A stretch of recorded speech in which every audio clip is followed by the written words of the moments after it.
Amelia Jansen, ek het alle entrepreneurskursusse gedoen. Health and safety en first aid kursusse. Vir my was die lekkerste al die entrepreneurskursusse en die first aid kursusse. Entrepreneurskursusse het ek gedoen omrede ek het my besigheid en dit het my baie gehelp daarmee. Okay, my naam is Anne-Marie de Boer. Ek het entrepreneur gedoen in kommunikasie, meetings, leadership. Vir my was kommunikasie baie lekker, want ek kan kommunikasie skills leer en wat is 'n leier. Wat is dit om leier te wees?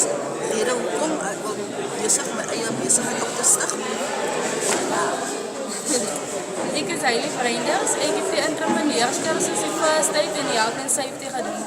By die entrepreneur het ek geleer dat hoe om jy konflik te hanteer vir alles in probeer en dit was my baie interessant. Want daar is baie eienskappe wat ek nooit geweet het wat in leierskap bestaan. En die first aid was vir my baie lekker geweest. En toen ek ook in die nursing rigting gaan en om met Dolly te werk. Dat baie Sneaker Olin Steenkamp, was Palramsmo, 35 jaar oud.